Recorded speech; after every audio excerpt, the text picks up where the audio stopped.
so before I go into the future of what it holds for project management, I think it's good to talk about the past. It's good to talk about the present before then we go into the future. Now, the past project management has been available since when?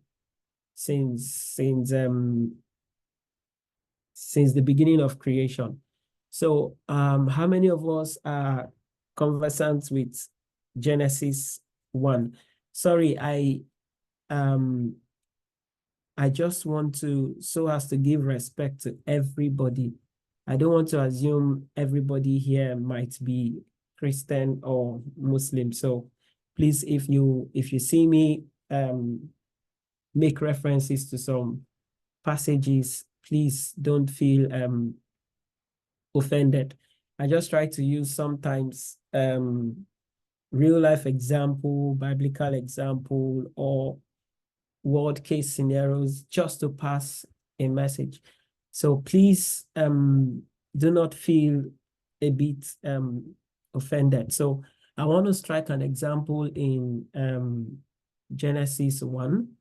You know, there was a situation there that says the earth was without form. It was void. There was darkness. And then the first thing was that let there be light, right? So what did the light do? The light, if I call you to come and arrange my house, and then would you be able to know what to do unless you see the extent of the damage or the misarrangement, right? So what light did was to kind of show to God the extent of things that needs to be done. So once he saw the light, he was able to, once the light came in, he was able to kind of come up with a scope to say, all right, these are the list of things that needs to be changed. I mean, these are the list of things that needs to be done. So there need to be we need to set up the water, we need to set up the sky, we need to set up animals, we need to set up this, we need to set up that. And then from that scope, the plan was to get it done in 6 days. So day 1, God walked, right? Day 2, day 3, day 4, day 5, day 6. And on the 6th day, everything was completed. So why am I saying this? If you go through life, whether it's through the period where they want to send somebody to space, or like one good example I always give is if you've ever been promised something by an uncle when you were small, or an auntie, or your parents, and you kept on reminding them not to fail on their promise or promises, you've actually exhibited some traits of a project manager without even knowing, right? Because a project manager keeps track of something and ensures that that thing is well attended to its completion. So presently, the project management phase is evolving, right? Some things that we used to do before, we actually don't do them anymore. Some skills that we used to use before, we don't, or we kind of have to revamp or revise the way we use them. So if I would ask a general question, what do we think should be the most effective skill that a project manager should have? There's no right or wrong answer, but it would be great to hear, what do we think what do we think would make an effective project manager? If I could get some help from everyone. So what do we think? Okay, so Daniel said communication. So Daniel, I'm going to ask you. So when you say communication, communication is kind of big. So what aspect of communication? How how how is communication going to help? Can you give me a real life example? You could unmute if it's fine. So I know it's my session, so I'm happy to have you. So is there, can you or somebody, okay, stakeholder management, interpersonal skills, that's fine. If I was to do an interview, I would ask you one question and I'll say, you should tell me a time where you faced a difficult situation as regards to communication and how did you handle it? So does anybody have an answer to that? Tell me about a time where you faced a very difficult situation with regards to communication and how how would you handle it? Or there's an opportunity, but we have people of diverse teams, we have people spread across different places, and you are to be the project manager. How would you bring us together?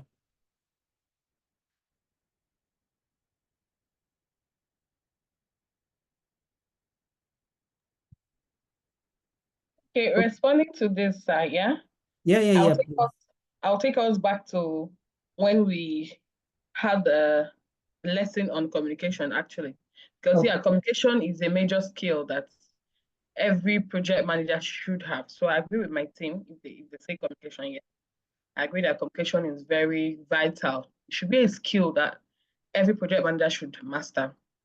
So being in a case where you're a project manager of a project, and then you have language barrier and diversity. Toby gave us an instance where she was speaking to, I think, was it Indian or Japanese? I don't remember the exact country where she was for that project. And they had to get her an interpreter, right? Yeah, to be able to communicate the whole team, because most of them were not conversant with English language. So she would talk with English, and the person interpreting would interpret in that um, uh, language there. So that was the only way they could possibly navigate through that challenge. All right. So thanks. Is there anybody trying to help her to add to that? I have my own situation. I was working on a project. So I had a customer project manager who I needed. He was very integral to this project. So after I did my stakeholder analysis or stakeholder map, there are people that you follow up closely. There are those you just keep informed. There are those you just have to kind of keep closely in terms of engagement. So he was a very critical person. But when I send an email, because he is French speaking naturally, his English is not so good. So he tries to do a Google Translate, and sometimes Google Translate puts my message out of context. So his response back to me would look like we're fighting. So this was happening, and I try not to build an assumption in my mind that this is what this person means. So the only way to do it is to reach out to the person. So I did. We had a round table and we were talking. I helped him. I let him know that how important he was to the project, and I told him that this was one of my concerns. And he said, "Oh, French English is a problem. Um, that this is what he does." And I said, "Oh, right, okay." I needed to change my communication method. So instead of sending him an email, I'll first of all give him a call, explain to him the context of the mail I intend to send, so that he understands it even before the mail comes. And when the mail comes, the response he will give is based on the understanding rather than just what I have put down. So this is why you need to kind of understand stakeholders to know how best to relate with them. There are so many aspects of project management, but if there's anything I want us to take home, it's the fact that in project management, number one, we manage people. When you say project management, it's all about one, managing people. And people are broken down into 4 or 5, right? So you have to manage yourself.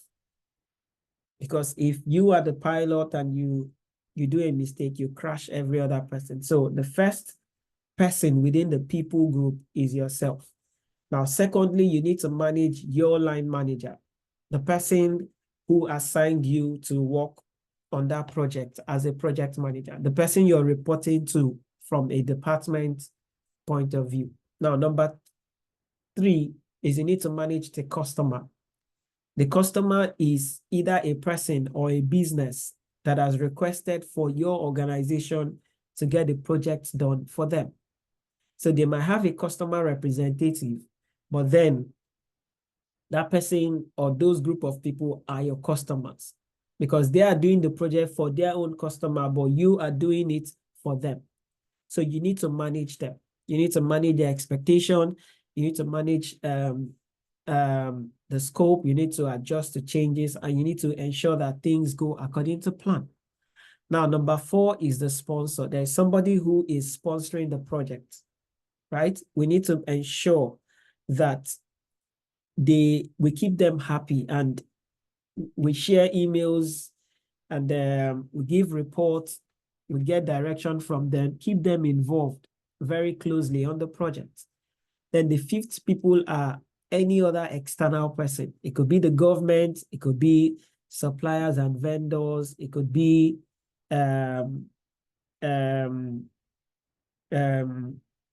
consultants.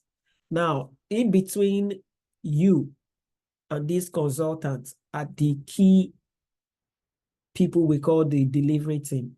These are the people who are working to get the job done. So these 6 people are in my manage people as part of the responsibility of a project manager. Secondly, the job of a project manager is to manage the project.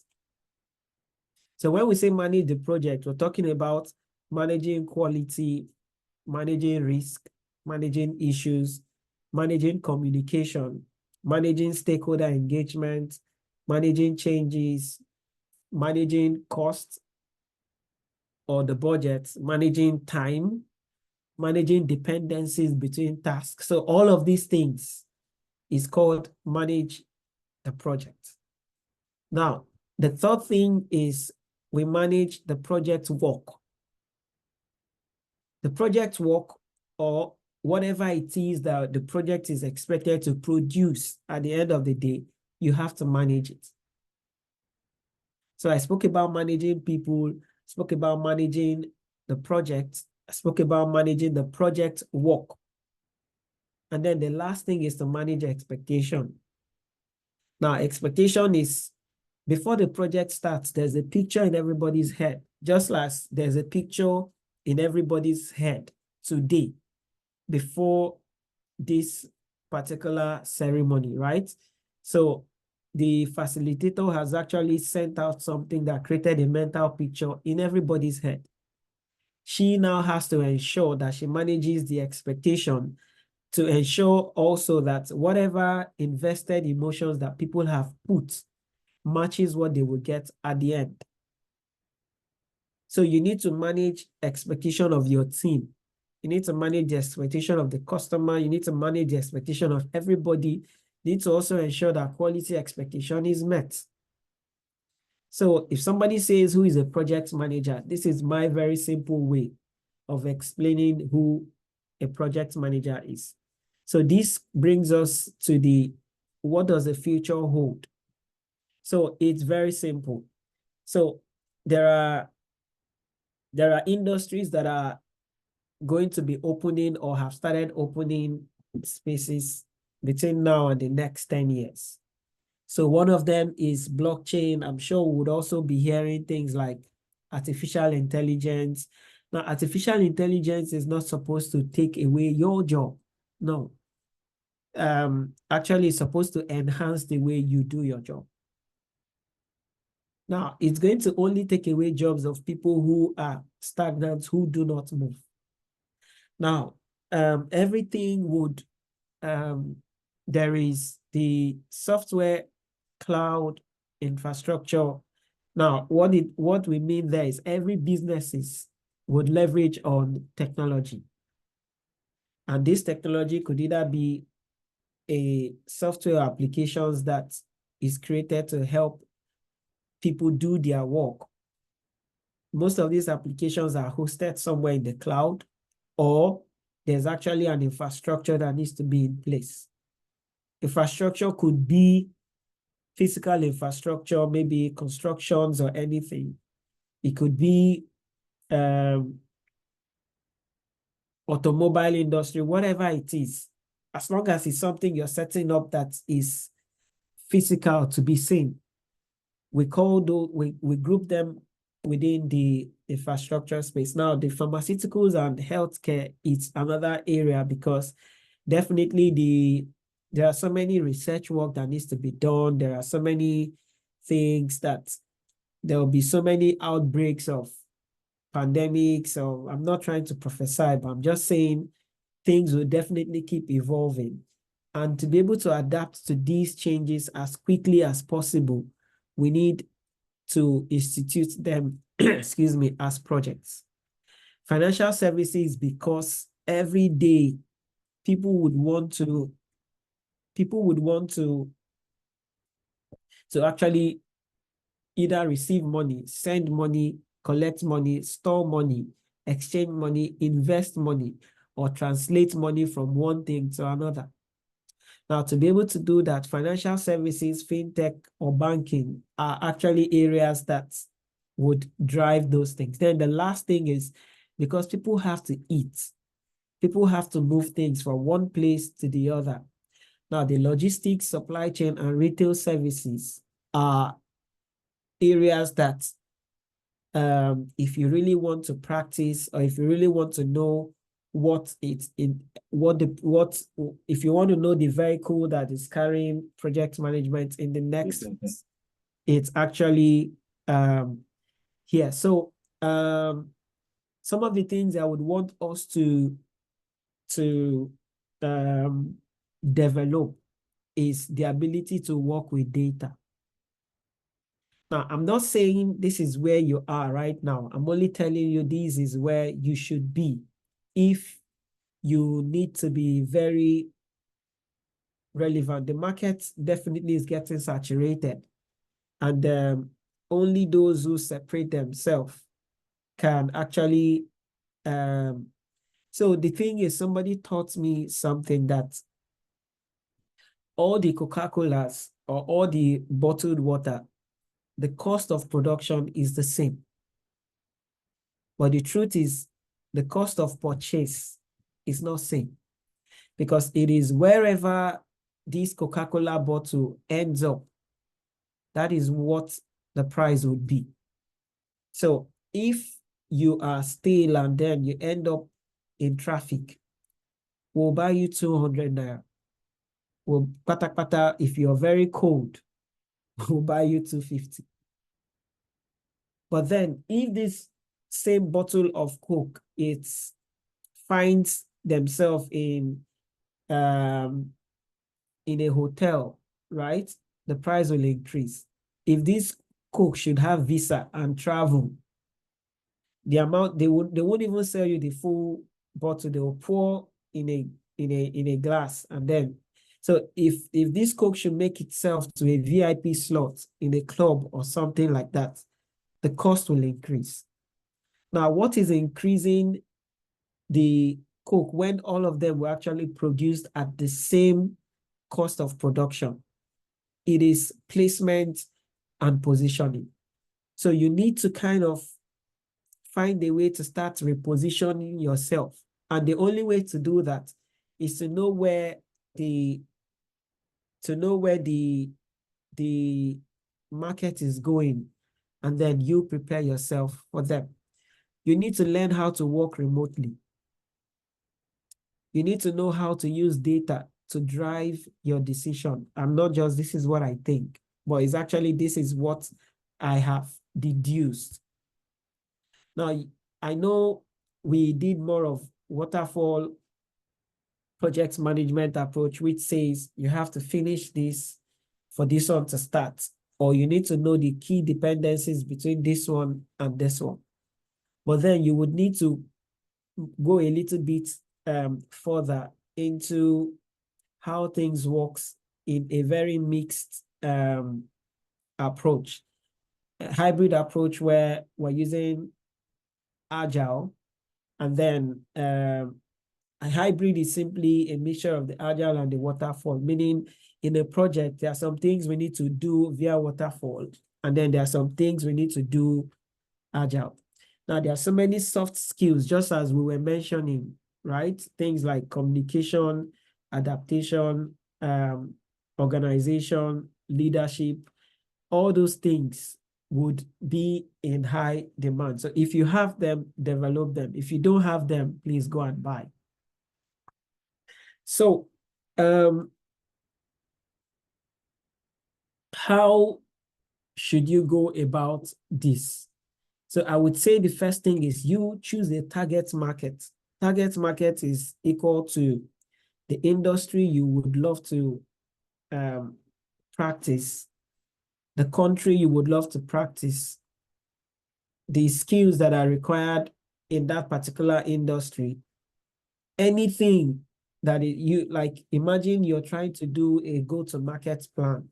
You're trying to launch a new product into the market. You like to know the demographics. You like to know who are the people there, what do they eat, what are the policies, government policies that controls or restricts this kind of product. You will love to do that. So you see yourself as a product that is going into the market. So you have to kind of research that market. Do a personal gap analysis, kind of list out all of the skills, all of these things that project management should have, and try to rate yourself honestly to say, where do I measure in terms of leadership? What are the different types of leadership? What type of leadership best resonates with me? And then where do I scale on where do I stand on a scale of 1 to 10 on leadership? If it's 5, it's not bad. But knowing that it is 5 means I need to grow.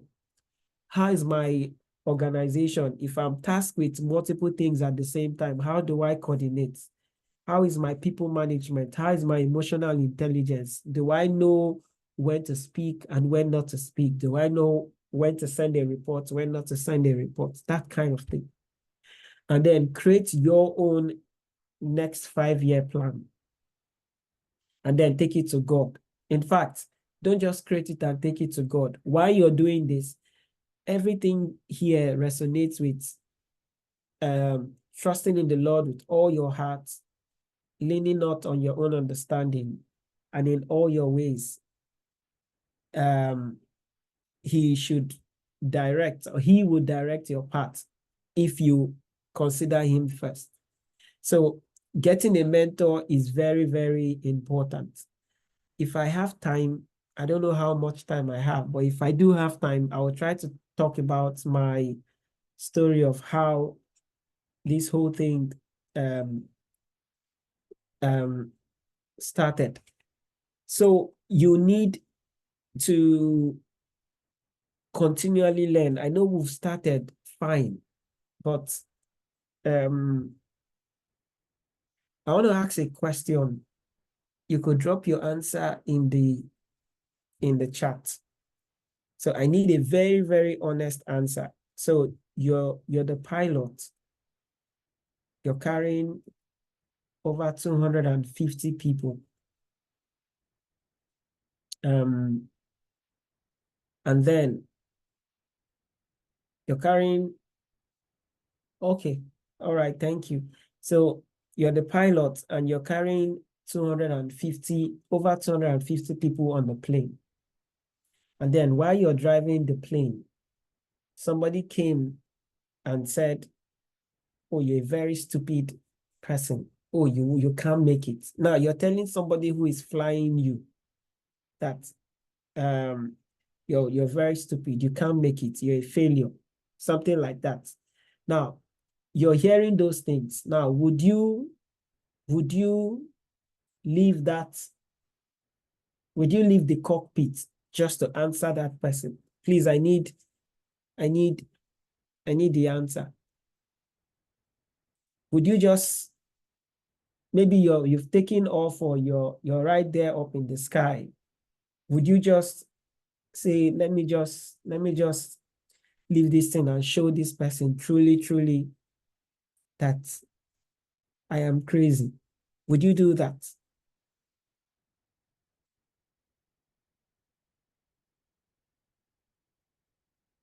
So I'm waiting for answers. Now, Fumi said no, because if I get affected as well, we would crash. Now, Ronke said no. And Fatima said no. I need one more answer. Now, this is situation one. Now, situation two, you were able to overcome that, but then while you're still holding the steering, or it's not really steering, I don't know what they call it.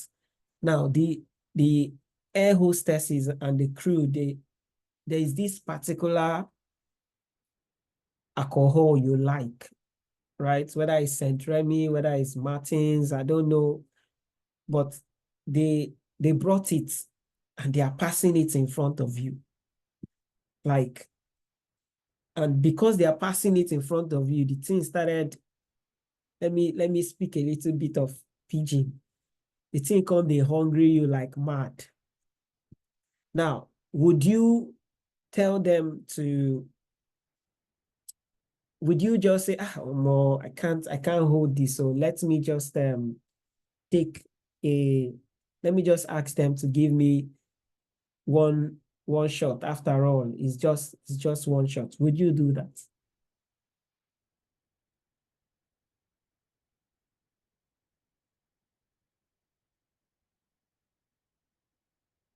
So would anybody decide to just take, even if it's one small shot? Somebody needs to help me with that. Okay. If you say no, why?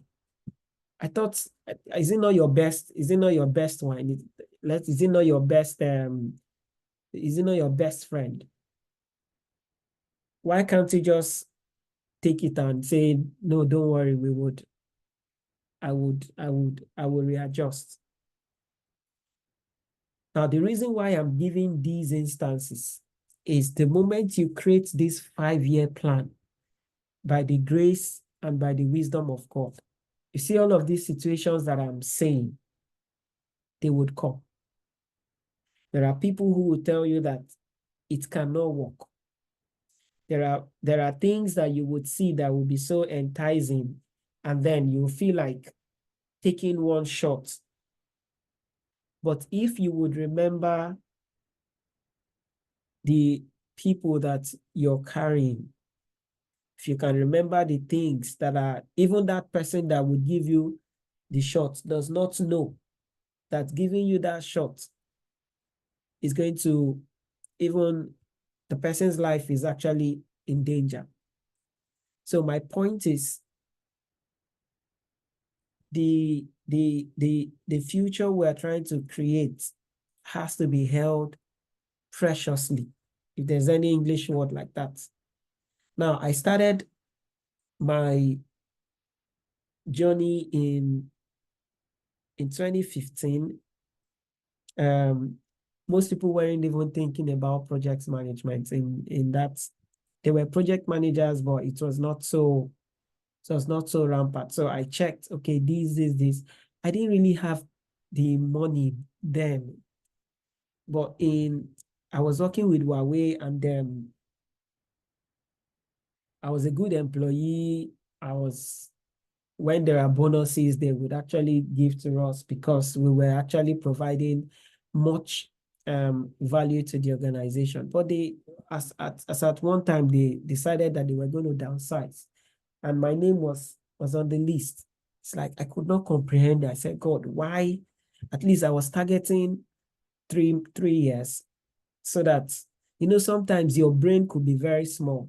I was targeting 3 years so that the laptop, they actually was giving us this Lenovo ThinkPad laptop, very mad laptop. Sorry to use that word, but that was where my mind was focusing on that. Let me shall reach 3 years and take that laptop. But for no reason, 6 months to that time, or 6, 7 months to that time, I was released. I was saying, God, what is this? Like, why would this happen to me at this time? And but then he says, thou hast prepared a table before me in the presence of my enemies, right? These enemies are not people. They're actually things that should distract. So if you read that place, it means you have table, you have enemies. Now, on top of the table is a feast. So there are two things. If you focus on the enemy, you will miss the table. In fact, the reason why the enemies of distraction of these things are there is because there is a table. So most times when these things happen, I ask myself the very first question, Lord, where is the table? If it takes me 2 days, 3 days to be still, just to find that table, that's where my focus would be. So I just kind of knew that, okay, I need to go into projects management. So I took the money I had. So then it was 150K or 200K. I can't really remember. 20 early, I took it, I paid for the training. I started learning, I started doing this, and I started putting everything together. When everybody was sleeping, I was awake. That was 2017, February. March, April, I started the training, did the training in May, did the training in June, continuous stuff with the help of mentorship. And I got an interview in June. That was the first interview I did for project management. I did the first interview in June. It entered into July. I did the second and third, and I got the job. Now, that job is Seamless, which I started in 2017. And even at that 2017, I was already working remotely. I didn't even know some people started working remotely from COVID, but me, I started working remotely since 2017.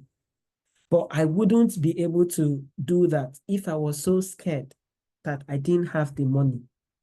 Now, I just want to say that because of the size of the thing that you're trying to build, you may need to actually make or pay some sacrifices to get there.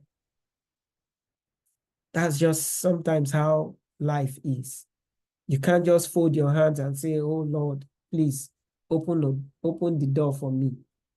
No, God might show you that the door is open, but it just needs you to take the discipline to walk to the door to actually push it open. So continuous learning and volunteering is very, very important. So if you could find where to volunteer and work more on, to kind of work under somebody to keep that thing, it's very important. So one thing I would say, 3 things. If possible, get certified. If you can't, it's not a problem. Now, it's either you get certified or it's either you know what the certification is about. When I got my first job, I was not certified, but I knew everything about that certification. So when they asked me, can you tell me about yourself? Instead of me to say I am a certified Prince 2 or certified PNP project manager, I told them I'm a practicing PNP project manager. Now, I didn't lie. I knew about PNP, but I didn't have the money to write the certification. So I knew everything, how to run a project using PNP or how to run a project using Prince2. So I told them I was a practicing, and everything I was saying, every examples I was giving would make them know, if there's somebody there who knows Prince2 or PNP, would know that this person knows what they are saying. And they will give me the offer as though somebody who is certified. And once I start that job, I would save my first few salaries to go and write the certification before they ask. But you need to be able to know what to say in order to jump right there. So there are 3 types of project managers that they will be needing. A teacher. This is somebody who is able to pass knowledge, right? You need to be able to pass. So it's not just for you to know, you need to be able to teach. You need to be able to be that example to the team and also imbibe the organizational culture into others. Now, we need somebody who is going to be able to help us fix problem. Every organization, every project is instituted to solve a problem.